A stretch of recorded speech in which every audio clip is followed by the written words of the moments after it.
administration. This topic is important for your short notes.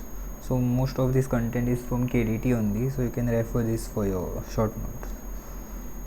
So the routes of drug administration. These are divided into local and systemic routes. First we'll take a look into local routes. These are three main: topical, deeper tissues and arterial supply. The topical routes. Here the drug is applied on the surface for local action. Drug is applied on surface for local action.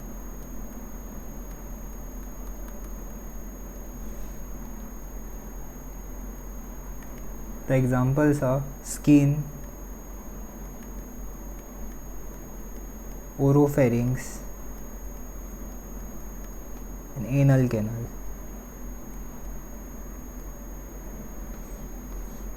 It can be in the form of lotions, ointments, powders, suppositories, etc.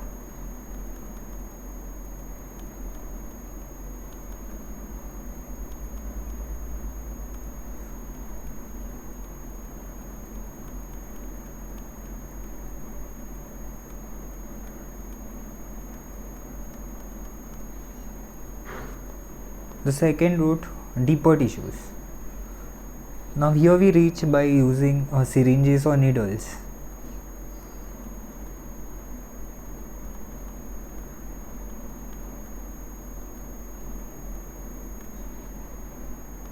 An example is infiltration anesthesia during local anesthesia.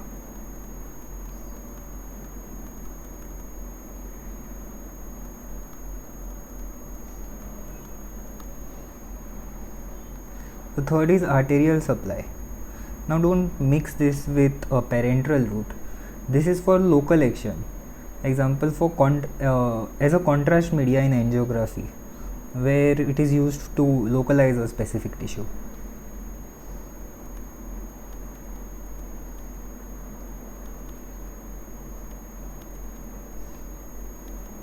Here it being a vessel.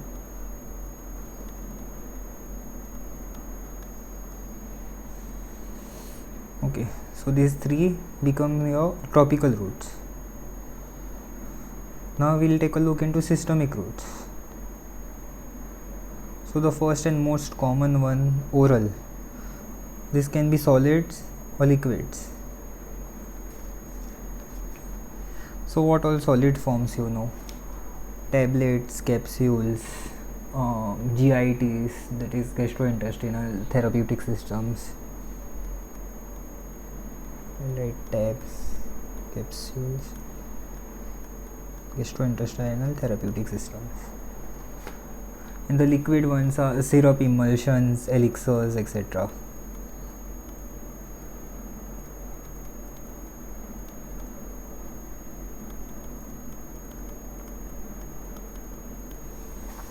Now here we'll see the advantages and disadvantages. The advantages are, these are safer, convenient,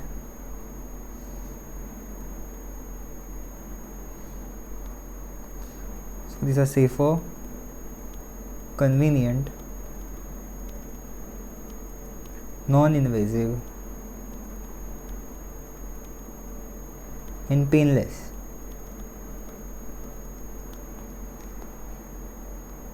The disadvantages are, they are slower, so they can't be used in emergencies.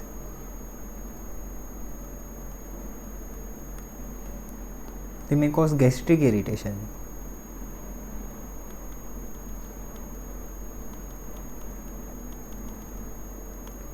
They cannot be used in uncooperative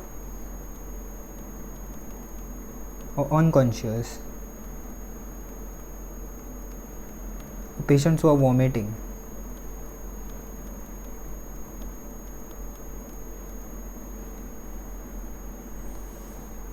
Okay. The next disadvantage, that absorption is variable.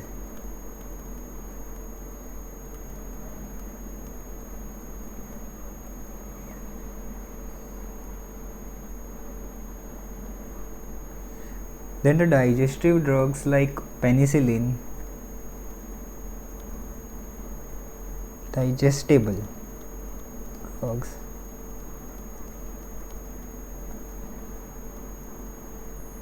penicillin, insulin cannot be given. Okay, now you can comment why these drugs are digestible in first place. Okay, also the drugs like GTN, testosterone,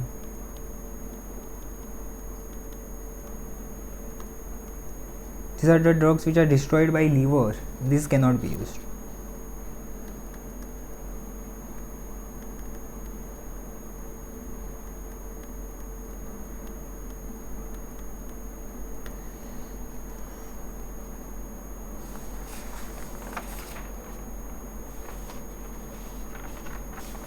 Now the second mode of systemic route is sublingual or buccal. Now here the drug containing tablet is placed under the tongue or is crushed in mouth and spreaded over the buccal mucosa.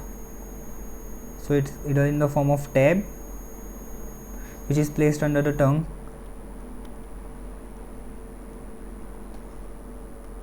or crushed in mouth.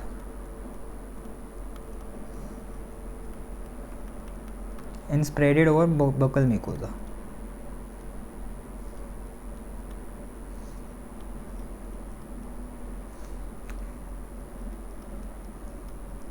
We'll see the advantages and disadvantages. The advantages are it has rapid absorption. So the sublingual mode or the sublingual area has a diverse blood supply, so the absorption is quick. Okay.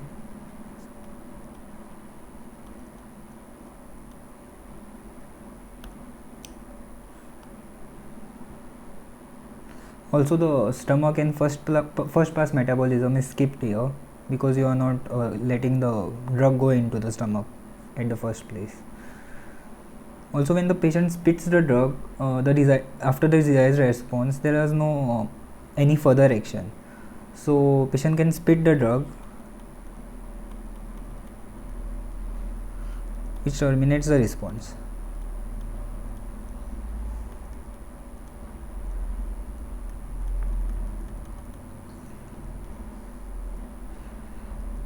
After desired dosage,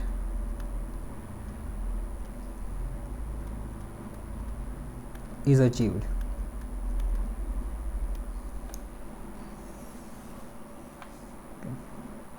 The disadvantages are only lipid soluble and non-irritating drugs can be given.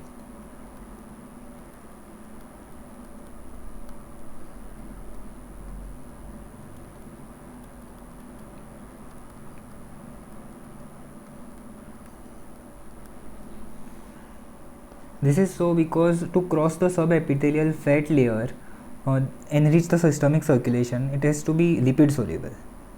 Okay. Now the third route is rectal. Now this is used for certain irritant drugs and other is tension enemas.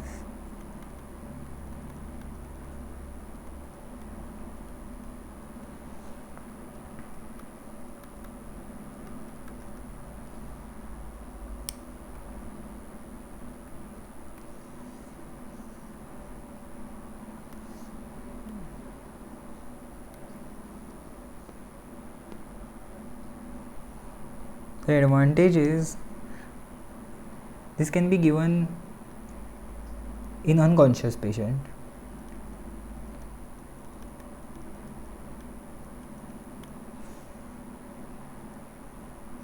Also can be given in patients who have recurrent vomiting.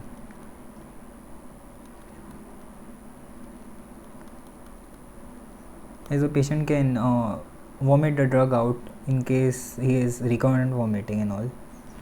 Okay. The other advantage is it can also be given in children who are uncooperative. Okay. So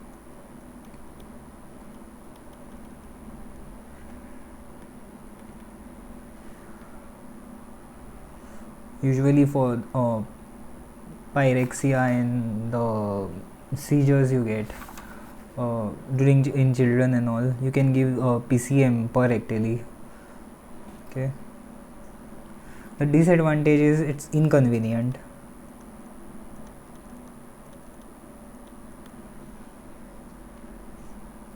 It can be embarrassing.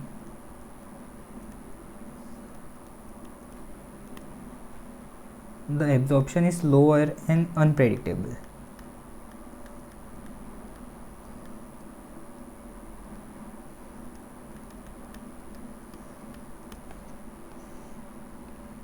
You can just jot this down as and when I write this stuff. Okay.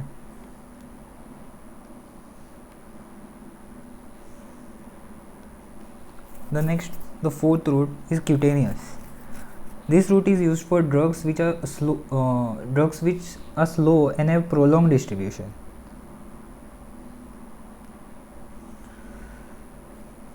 So drugs with slow and prolonged distribution.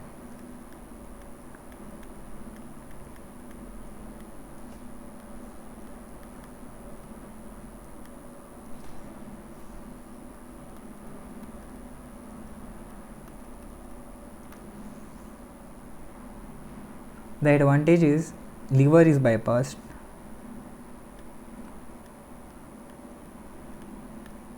This is again non-invasive, so convenient.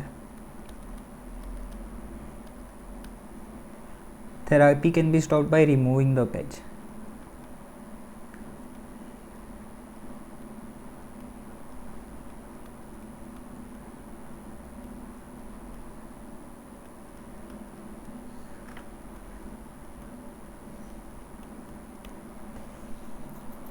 The disadvantage is that the drug should have high lipid solubility.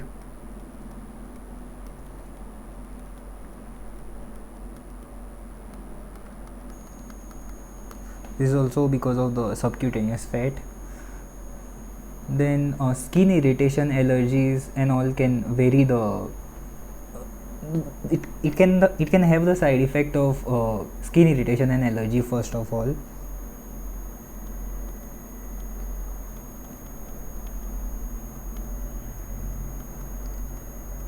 And in case the person already has some irritation or other skin conditions, then the absorption can be varied. So the absorption depends on skin condition.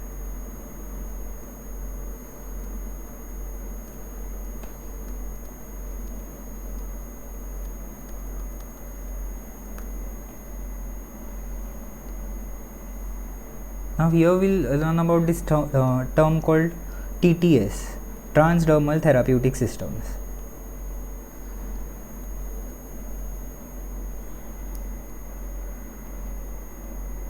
These are the drugs with adhesive patches.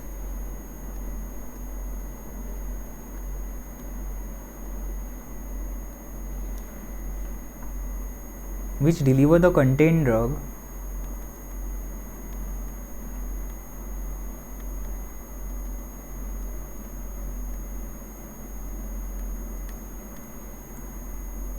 at constant rate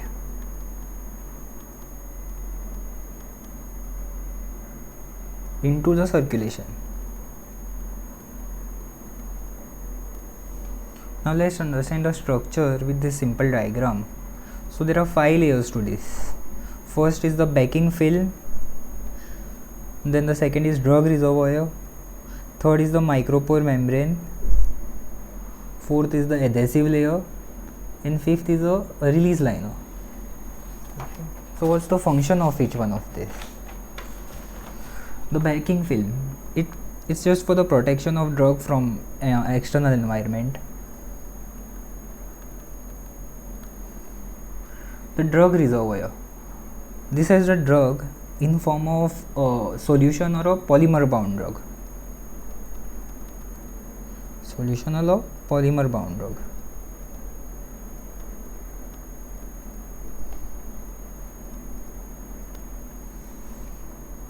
Now this drug through micropore membrane reaches the skin. Okay. It is designed such that the drug is delivered at constant rate and predictable rate. Okay. This should be irrespective of the site of application. Now these two layers are just for the functional purposes. The adhesive layer keeps the patch attached to the skin.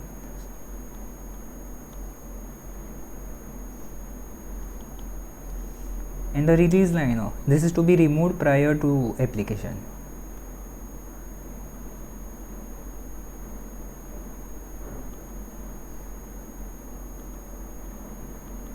So just to maintain the stickiness of adhesive layer. Okay, so you can draw this diagram in case this is asked. So the usual sites on which this can be applied, we'll take a look at this in form of this diagram. So the usual sites are upper arm,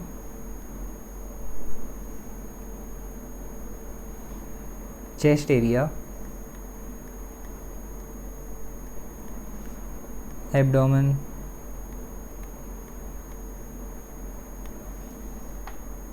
lower back,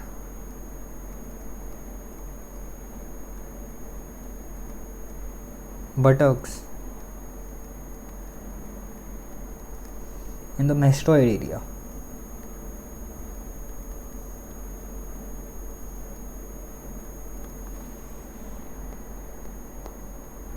Now the common drugs which are given in India are GTN,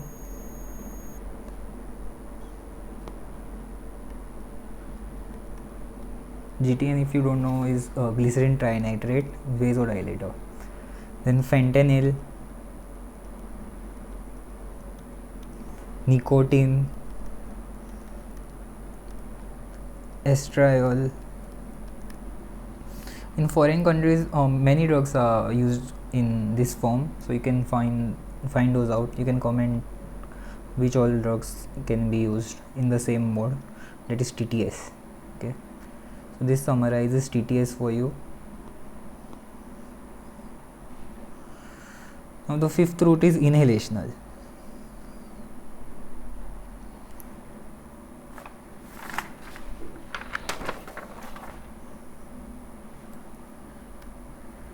This is used to deliver drugs which are in form of volatile liquids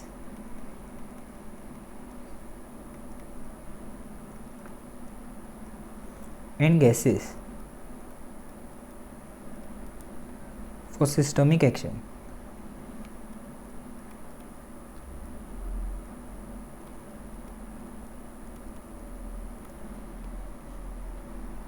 The example, as most of you will know, general anesthetics.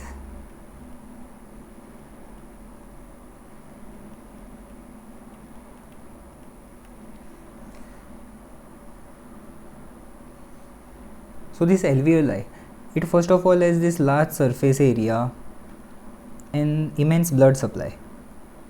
Okay, so what advantage does this give? So the large surface area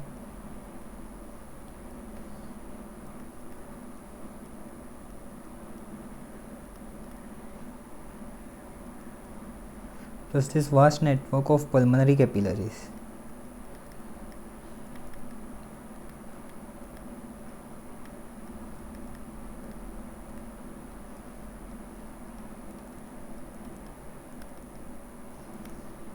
So this gives this the advantage of rapid action.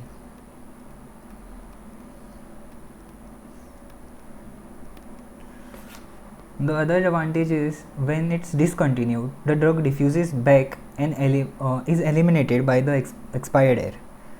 Okay, so whenever the drug is stopped, there is a rapid reversion. So the other advantage becomes rapid termination of action.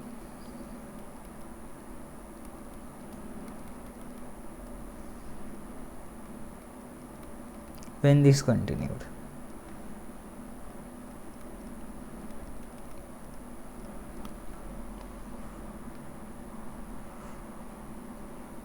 The disadvantage is that the irritant vapors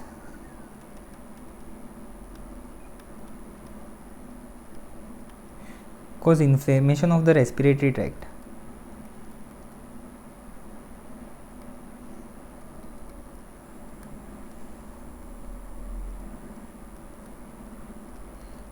And this can increase the secretions.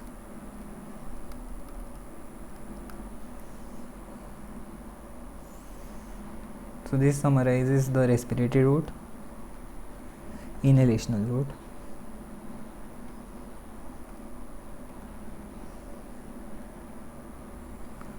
Now we'll see the nasal route.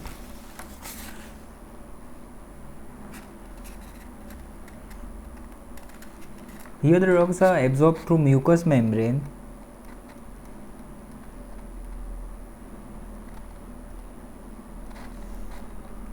as sprays or nebulizers.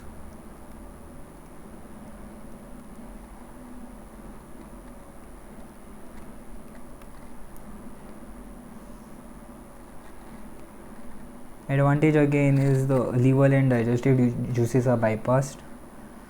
So first pass is bypassed.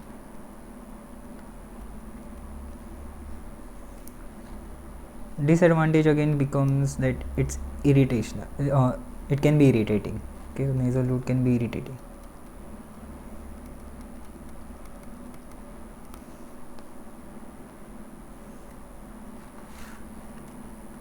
The drugs we can mention here: GnRH agonist,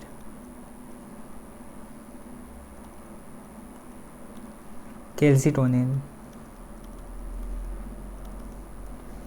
and desmopressin.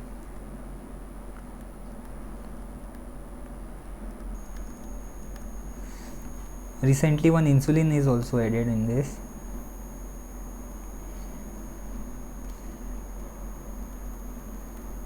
You can comment the name of this insulin if you know, okay, and I'll tell the answer. Also, what's the use of calcitonin GnRH agonist? That also you can answer. Right. So the next, this can be a whole topic itself, is parenteral route. I have summarized it for you. Okay. So let's find out what this is. So this comes from two words, par and enteral. Par means beyond and enteral is intestine. Now don't go on face value of this breakdown of the name. You should know the actual definition. So parenteral routes are delivery of drugs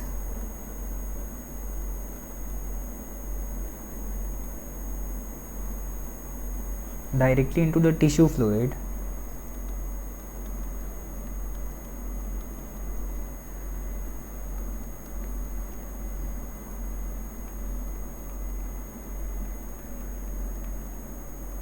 or blood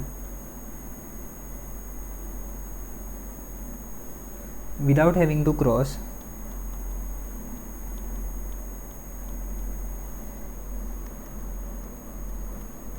the enteral mucosa.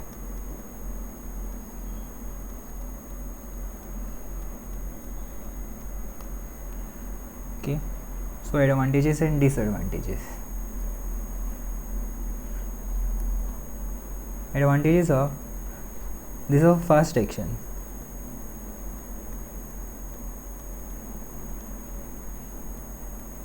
Again, this bypasses the first pass.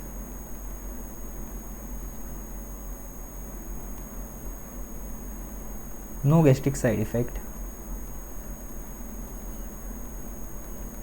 So this concept of first pass we'll learn in further lessons. Here you can remember that this usually means skipping of the digestive juices or liver.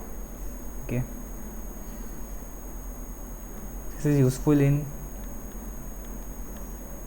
unconscious, uncooperative, vomiting patients.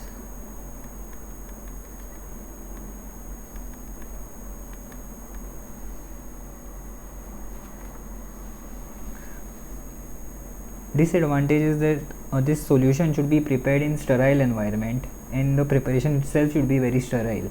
So there is a high cost of manufacturing.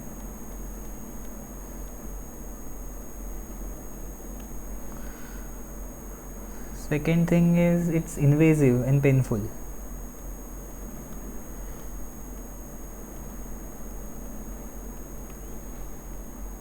Then an administrator is required.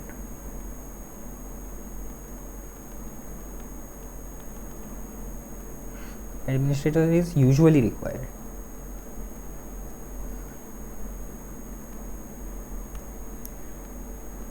It is more riskier as it can have the other systemic reactions and all. So we'll look into its subtypes. First is subcutaneous. So here we inject the drug into loose subcutaneous tissue which is richly supplied by nerves, vessels.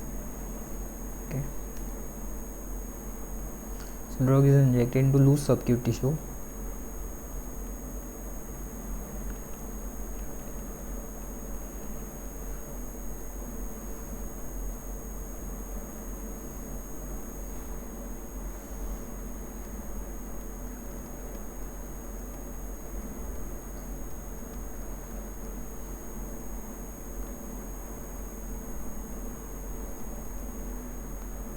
Richly supplied by vessels.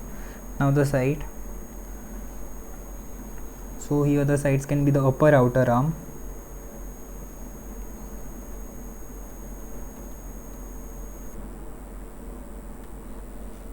I'll have to mention that this is not deltoid which I have marked here because this is the subcutaneous area and not the muscle itself. This during intramuscular route we'll say. Okay, so upper outer arm, abdomen, anterior thigh,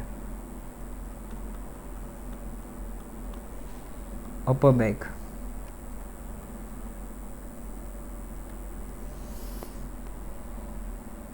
So the drugs that can be given by this route are insulin, heparin, vaccines, hormones, etc. So you can comment which vaccines can be given in this route. Okay. The advantage is that easy administration,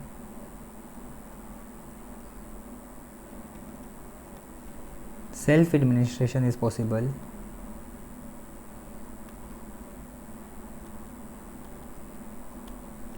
slow and prolonged effect.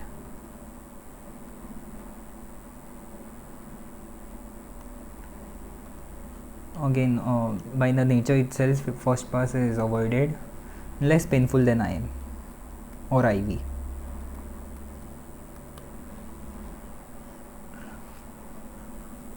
The disadvantage is limited drug volume can be injected.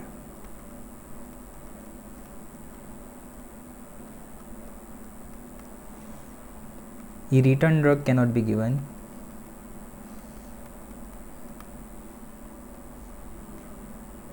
Absorption varies.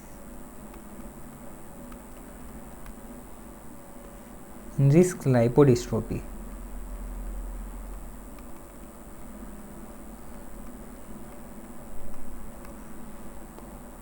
Lipodystrophy is usually the loss of fatty tissue. So you'll learn this during varicose veins and all. Okay, there are great stages to it. So second is the intramuscular site.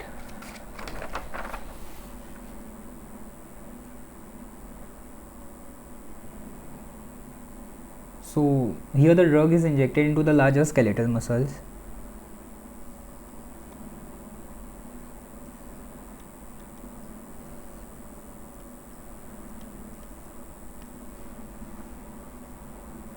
The sites: deltoid,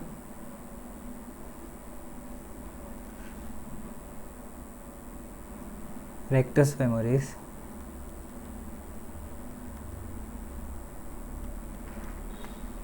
triceps, gluteus maximus,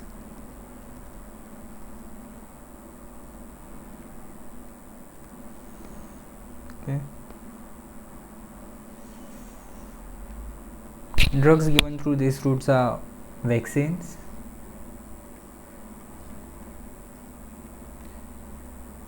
you can mention the two important vaccines given by this route: antibiotics,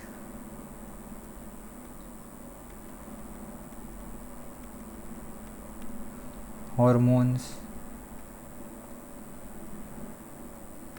vitamin B12, and some antipsychotic depot injections.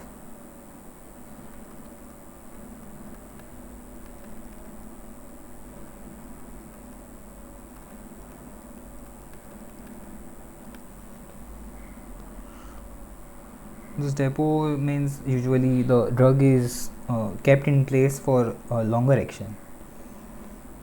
So drugs also should be suitable, they should also have a longer action. Okay. Advantage: faster than subcutaneous, larger volumes can be given. Now this is compared to subcutaneous. Okay. Suitable for depot, as we said, and avoids first pass.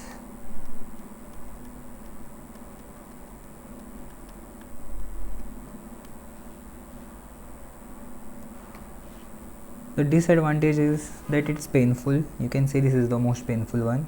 Also has continuous pain after 1 or 2 days, which is normal actually.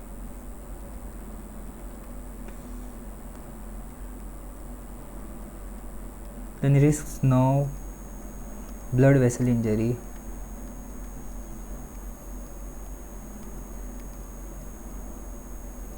So during your internship days and all, always be careful to aspirate to see if the drug hasn't gone to IV. Okay, so before injecting itself, you have to aspirate and just check once if the drug has not reached IV. Okay. Then risks: injection or abscesses, infection or abscesses.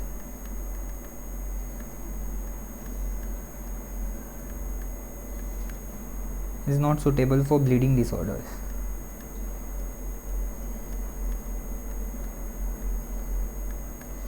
Like blood dyscarrias and all.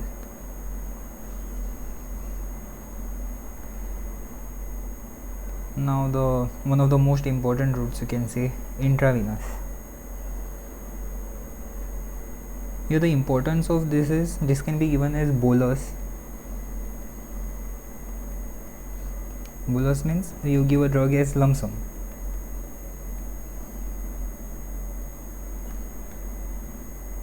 Or the other mode is infused.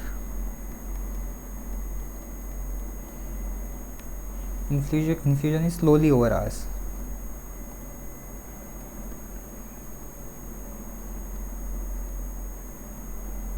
Okay, this is done in superficial veins. Okay. So the drugs that can be given here are the emergency drugs.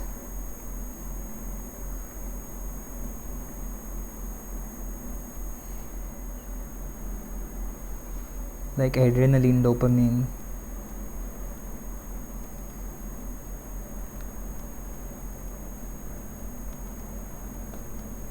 As this is the fastest action, as the drug is directly injected into the blood. Then antibiotics,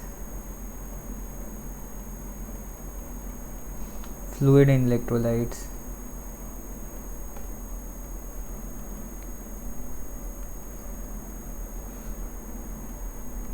analgesics,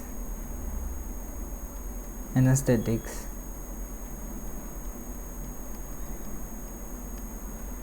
anti-cancer drugs,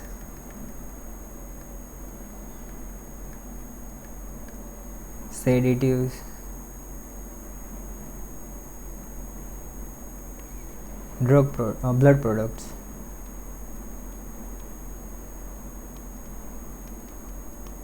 like plasma, the whole packed cells.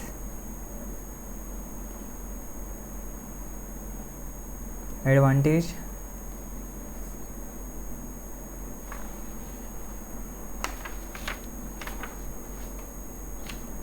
as we mentioned, immediate action.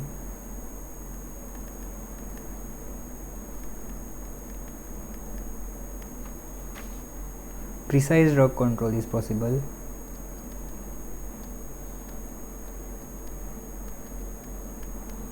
Suitable for large volumes.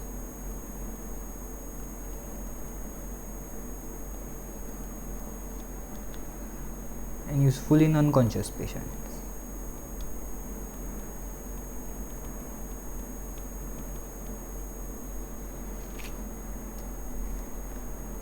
Disadvantage is that high skill is required for administration. Again, risks or infection. Even thrombus is it's directly injected into the blood vessel. And it risks toxicity.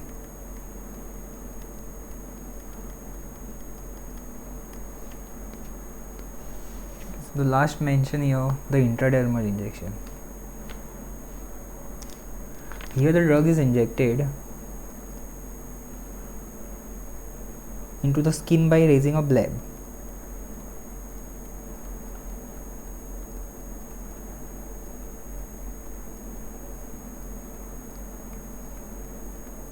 So you just have to pinch the skin, and once a bleb has formed, you can inject it into the in between the layers of the skin. Okay, it is used for very restricted purposes and specific cases only. So we'll mention BCG vaccine.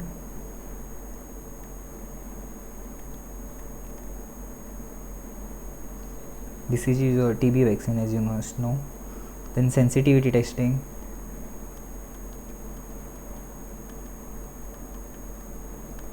This is done prior to injecting some specific vaccines or immunoglobulins, so that you won't have adverse effect of it. Okay. Then ARV, anti-rabies vaccine. Yeah.